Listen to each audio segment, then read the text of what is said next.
और इस वक्त एक बड़ी खबर है, सरस्वती सिनेमा हॉल में लगी आग। उन्नाव से ये खबर है, सिनेमा हॉल से उठी आग की लपटें, दमकल की टीम्स ने आग पर काबू पाया। ये देखिए तस्वीर, घटना के वक्त सिनेमा हॉल खाली था, गनीमत यही रही।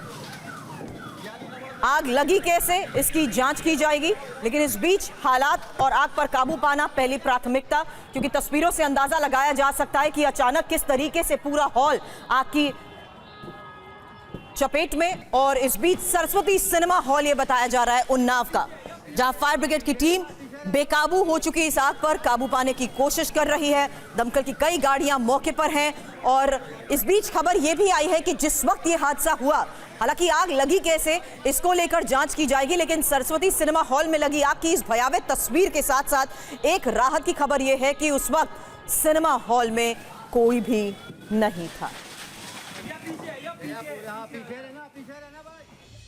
और बड़ी खबर है पाक सेना मुख्यालय पर फिदायीन हमले को लेकर, जहां फ्रंटियर कोर मुख्यालय के पास ब्लास्ट और विस्फोटक लदी गाड़ी में धमाका। जोरदार आवाज के साथ गाड़ी में हुआ धमाका और धमाके में कई इमारतों को कैसे पहुंचा नुकसान, अब उसकी एक एक तस्वीर आपको दिखाएंगे। फिलहाल ये देखिए, बड़ी खबर है।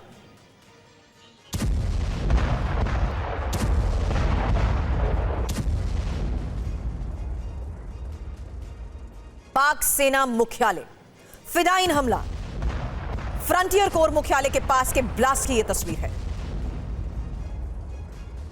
इन तस्वीरों को जरा एक बार फिर से गौर से देखिएगा, क्योंकि विस्फोटक लदी गाड़ी में जोरदार धमाका हुआ, कई इमारतों को नुकसान पहुंचा, आसपास की गाड़ियां भी इसकी चपेट में आई। यह देखिए तस्वीर, जोरदार धमाका और पूरे इलाके में यह धुएं का गुबार।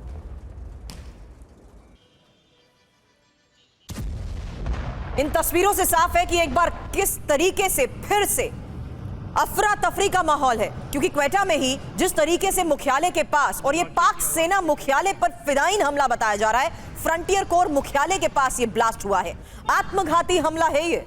विस्फोटक लदी गाड़ी में धमाका हुआ।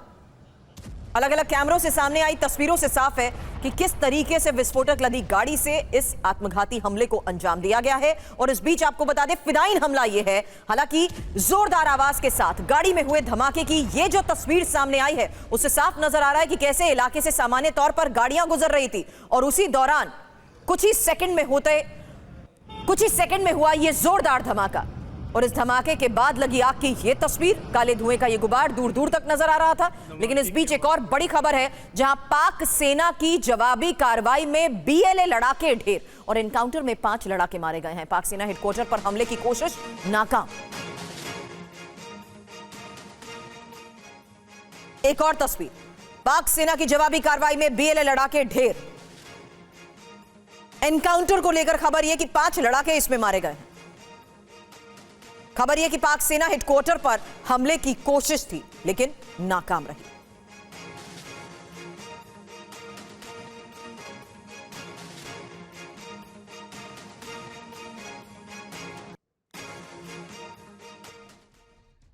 बम धमाके के बाद की कुछ और तस्वीरें आपको दिखाते हैं, क्योंकि ब्लास्ट के बाद क्वेटा में भारी नुकसान हुआ है। जो तस्वीरें आपने देखी उसमें भी साफ नजर आ रहा था कि किस तरीके से सामान्य तौर पर गाड़ियां यहां से गुजर रही थी, कई गाड़ियां इसकी चपेट में आ गई, बिल्डिंग को नुकसान पहुंचा, बिल्डिंग तबाह हो गई। एक बार फिर से वो तस्वीर देखिए, ब्लास्ट के वक्त की वो तस्वीर जिससे साफ है, और ये ब्लास्ट होने के बाद की अब तस्वीर है। जैसे ही धुएं का ये गुबार हटा, उसके बाद साफ नजर आया कि कैसे इमारत का ये हिस्सा पूरी तरह से ध्वस्त हो गया, और आसपास से गुजर रही गाड़ियां भी इसकी चपेट में आई।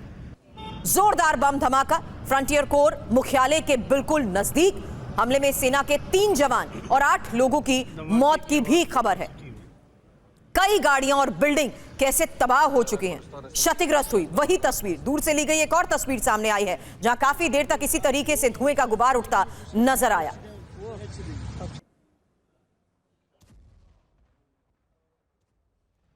यह धमाके के बाद की एक और तस्वीर है, जहां देखिए किस तरीके से पहली और धमाके की बाद की भी वो तस्वीर है, जहां कई गाड़ियां, बाइक सवार और कई गाड़ियां इसकी चपेट में आ गई।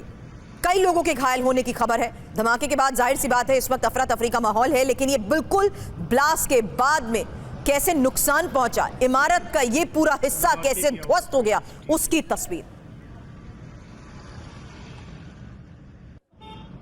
समुद्री तैयारी को लेकर बाल्टिक सागर में नेटो का यह मिशन, जहां युद्धपोतों की अहम जगह पर तैनाती। हालांकि जमीनी तैयारी के बारे में, समुद्री तैयारी के बारे में आपने जाना, अब जमीनी तैयारी के बारे में जानिए, जहां सैन्य टुकड़ियां डेनमार्क रवाना हो चुकी हैं और फ्रांस जर्मनी मदद कर रहे हैं। बड़ी बात यह है, हवाई तैयारी को लेकर भी खबर है। नेटो का एयर डिफेंस एक्टिव है और ड्रोन और जेट के खिलाफ विशेष रणनीति भी बनाई गई है। तो 3 स्तर पर हुई इस तैयारी के बारे में बड़ी खबर है। हालांकि रूस से सटे बॉर्डर पर नेटो की बड़ी जंगी तैयारी, बहुत बड़ी जंगी तैयारी, जहां रूस के नजदीक ड्रोन वॉल नेटो बनाएगा। अब प्रोजेक्ट ऑक्टोपस के तहत इंटरसेप्टर ड्रोन तैनात होंगे और एंटी ड्रोन सिस्टम की तैनाती में ब्रिटेन कैसे करेगा मदद, क्योंकि नेटो की ड्रोन की यह दीवार ड्रोन वॉल है क्या? रूस से सटे बॉर्डर पर ड्रोन वॉल तैयार नेटो कर रहा है। यही एक और बड़ी खबर है, जहां यूक्रेनी टेक्निक से ब्रिटेन बनाएगा इंटरसेप्टर ड्रोन और 1 साल के अंत तक 1 लाख ड्रोन तैयार करने का टारगेट है। हालांकि प्रोजेक्ट ऑक्टोपस के तहत ही ब्रिटेन और यूक्रेन मिलकर जिस तरीके से काम कर रहे हैं, एंटी ड्रोन सिस्टम और एयर डिफेंस सिस्टम की तैनाती को लेकर भी बड़ा दावा किया गया है। अब निप्रो में रूसी फौज के एक्शन की एक तस्वीर देखिए, जहां रॉकेट और ड्रोन से यूक्रेन पर हुए हमले की यह तस्वीर सामने आई। यूक्रेनी सैन्य पोस्ट को निशाना बनाया गया।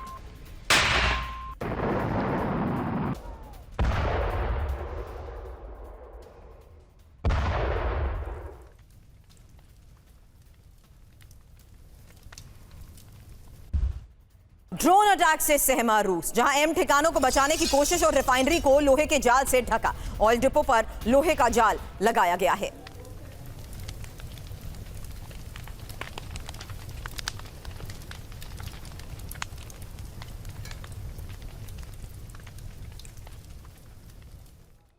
और महाजंग की तैयारी में है फ्रांस। ब्लैक सी में ATL-2 सर्विलांस विमान की तैनाती को लेकर यह खबर है, जहां रोमानिया में लॉन्ग रेंज पेट्रोलिंग जेट से निगरानी।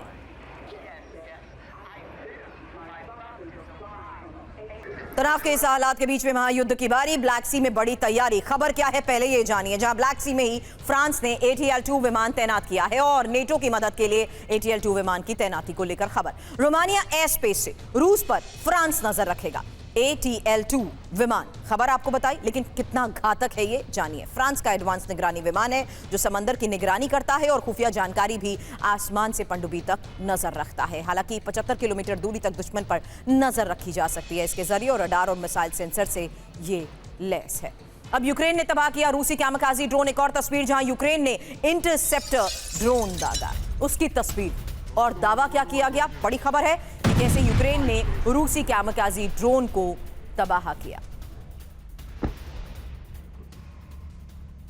Давай, догоняй. Ай, красиво.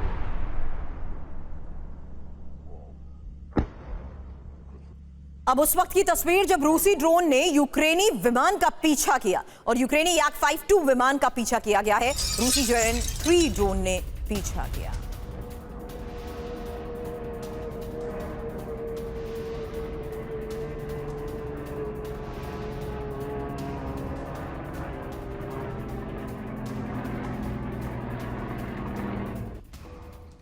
और अटलांटिक सी में अमेरिका के KC-135 स्ट्रेटो टैंकर, अटलांटिक सी के ऊपर 6 रिफ्यूलिंग टैंकर, ब्रिटेन के RAF मिल्टन हॉल की और बड़े अमेरिकी विमान। रूस से बढ़ते तनाव के बीच नेटो एक्शन की तैयारी।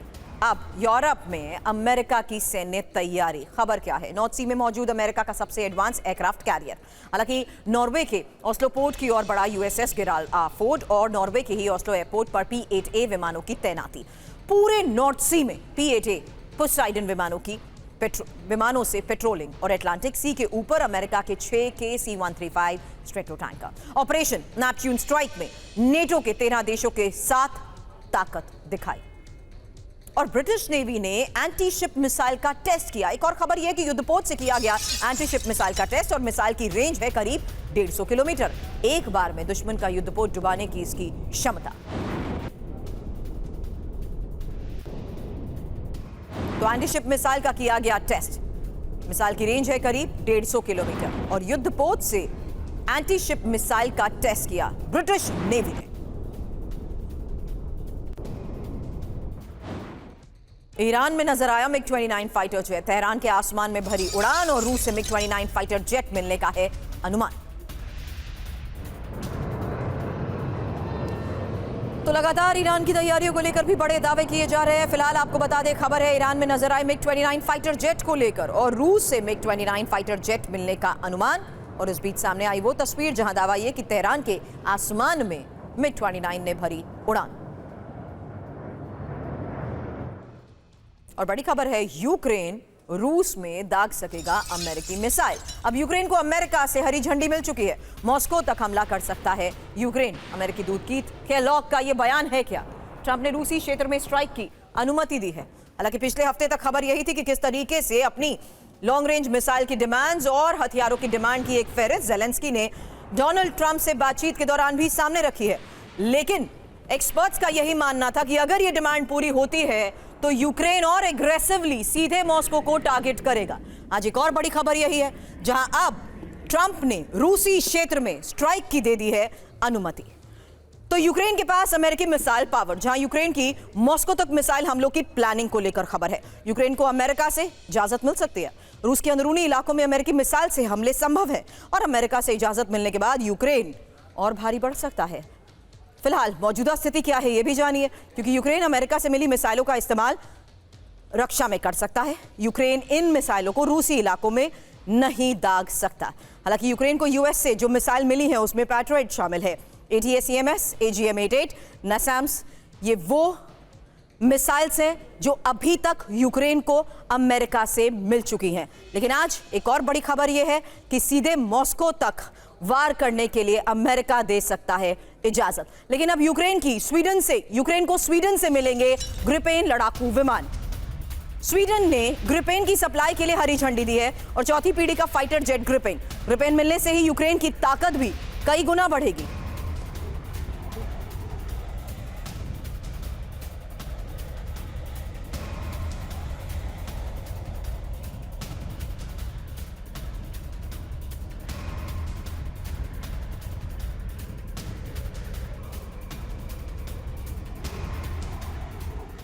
तो यूक्रेन को ग्रिपेन फाइटर जेट की जरूरत क्यों?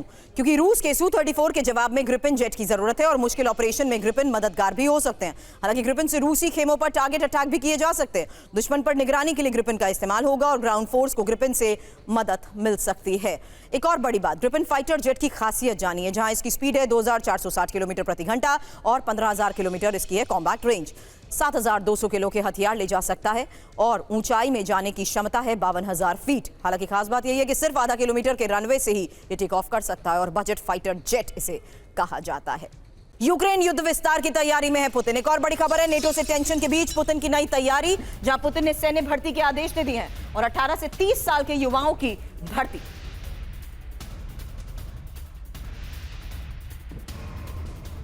तो पुतिन की अब क्या तैयारी है? क्योंकि लगातार यूरोप और रूस के बढ़ते तनाव, नेटो की तैयारी, और ऐसे में फिलहाल बड़ी खबर है रूस की तैयारी को लेकर।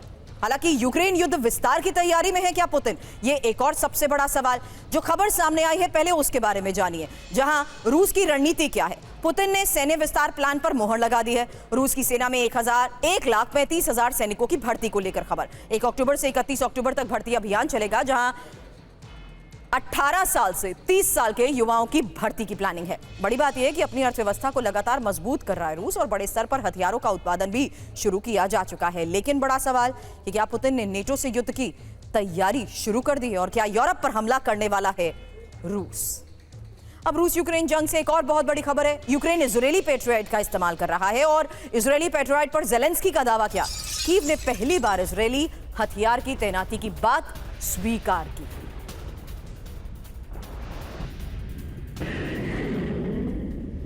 तो यूक्रेन में इजरायली पैट्रियट तैनात। रूस यूक्रेन फ्रंट पर, क्या यह इजरायल की एंट्री है? क्योंकि जेलेंस्की ने क्या दावा किया पहले ये जानिए। जहां यूक्रेन में इजरायली एयर डिफेंस तैनात और कई शहरों में इजरायली पैट्रियट मिसाइल सिस्टम की तैनाती को लेकर यह खबर। हालांकि इजरायली पैट्रियट से रूसी मिसाइलें इंटरसेप्ट और यूक्रेन को और पैट्रियट मिसाइल दे सिस्टम इजरायल देगा। बड़ी बात यह है कि जेलेंस्की के दावे को इजरायल ने खारिज किया है। हालांकि लावरोव ने कहा कि जंग में इजरायली हथियार घातक। अब रूस पर यूक्रेन के हमले की एक तस्वीर देखिए, जहां रूस के ब्रियांस्क पर यूक्रेन ने कैसे हमले को अंजाम दिया और नेपच्यून मिसाइल से रूसी फैक्ट्री को किया टारगेट। फिलहाल देर रात हुए हमले की वो तस्वीर जहां ब्रियांस्क पर, रूस के ब्रियांस्क पर यूक्रेन ने इस हमले को अंजाम दिया। खबर यह कि नेपच्यून मिसाइल से यह हमला हुआ। रूसी फैक्ट्री पर अटैक। तो रूस के ब्रियांस्क पर मिसाइल अटैक को लेकर ही ये बड़ी खबर है। आपको बता दें, रूस में 100 किलोमीटर अंदर घुसकर यह हमला हुआ है। नेपच्यून मिसाइल से रूसी सैन्य फैक्ट्री पर अटैक। मिसाइल अटैक के बाद फैक्ट्री में लगी आग की तस्वीर हमने आपको दिखाई। हालांकि फैक्ट्री पर अटैक से हथियार प्रोडक्शन में देरी। अब रूस चीन से खतरों के मद्देनजर अमेरिका की तैयारी। बड़ी खबर यह कि अमेरिका मिसाइलों का प्रोडक्शन बढ़ाएगा और मिसाइल कंपनीज को पेंटागन का यह निर्देश, बड़े पैमाने पर मिसाइल प्रोडक्शन का निर्देश। अमेरिकी अखबार वॉल स्ट्रीट जर्नल के हवाले से फिलहाल यह बड़ी खबर है क्या और यह पूरा प्लान है क्या, जहां रूस चीन को टक्कर, पेंटागन का ये प्लान है क्या। इंफॉर्मेशन वॉल पर एक एक डिटेल अब इसके सामने आप, क्योंकि पेंटागन का बड़े पैमाने पर मिसाइल प्रोडक्शन और दूसरी बड़ी बात जहां मिसाइल कंपनी से पेंटागन की अपील को लेकर यह खबर आई है। मिसाइल उत्पादन दुगना या चौगुना करने को कहा गया है और 24 महीने के अंदर प्रोडक्शन बढ़ाने की बात कही जा रही है। बड़ी बात यह है कि पेट्रियट, प्रिसीजन स्ट्राइक और एंटी शिप मिसाइलों का उत्पादन बढ़ेगा। बड़ी बात यही है कि रूस चीन से पैदा हुए खतरों के बीच अमेरिका की ये एक और बड़ी तैयारी है। खबर चीन ताइवान तनाव से जुड़ी, जहां 2027 तक ताइवान पर हमला कर सकता है चीन और ताइवान का विलय कर सकता है चीन। चीन युद्ध की तैयारियों में जुटा हुआ है और अमेरिकी इंटेलिजेंस ने अब इसको लेकर कैसे आशंका जताई है, यही आज की एक और बड़ी खबर है।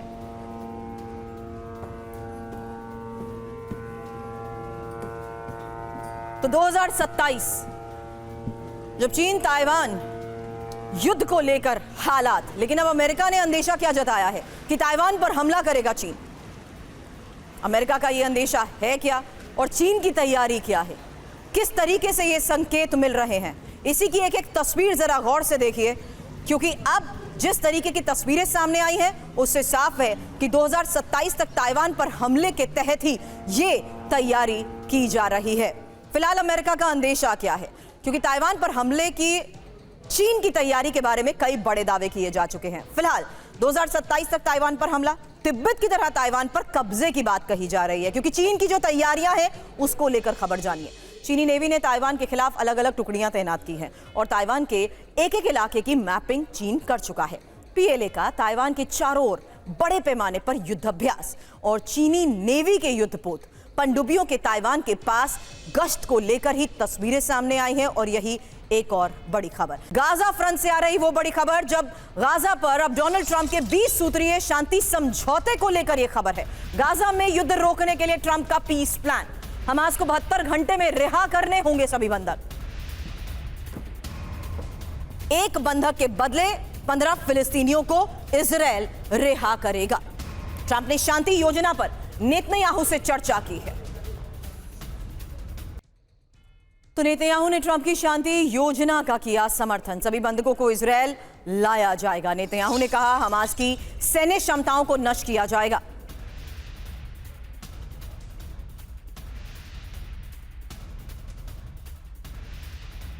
और नेतन्याहू ने हमास के सामने रखी अपनी शर्त, गाजा में हमास का राज खत्म हो और गाजा में आम नागरिकों का राज हो।